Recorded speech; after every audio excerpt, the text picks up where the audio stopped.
Praise the lord. భయం వల్ల లాభం ఉంది, నష్టం ఉంది. ఆల్రెడీ మనము కొన్ని రీల్స్ చేశాము.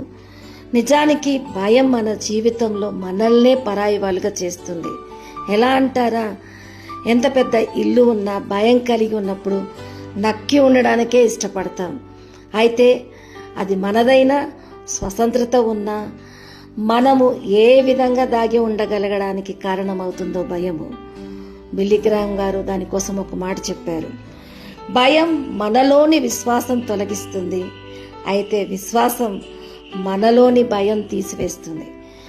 విశ్వాసము భయాన్ని తీసివేస్తున్నప్పుడు ఆ విశ్వాసం ఎవరి వల్ల పొందుకుంటాము? ఆ దేవుడి వల్ల పొందుకుంటాము. అందుకే పితరుల్లో హెబ్రీ 11:33 అంటాడు, వారు విశ్వాసం ద్వారా రాజ్యాలు జయించారు, నీతి కార్యాలు జరిగించారు, వాగ్దానాన్ని పొంది సింహపు నోలను మోయించారు.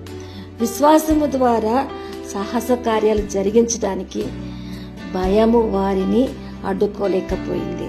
కనుక భయం వల్ల విశ్వాసము తొలగిపోతుంది. విశ్వాసం వల్ల భయముతో సాహస కార్యాలు చేయగలిగిన వారంగా ఉంటాం. కాబట్టి ఆ విశ్వాసం దేవుని మీద ఉంచినప్పుడు ఆయన నీతి, ఆయన గొప్పతనము, ఆయన యొక్క విశ్వాస్యత మనల్ని ముందుకు నడిపించి భయం నుంచి విడిపిస్తుంది. అందరికీ ప్రైజ్ ద లార్డ్.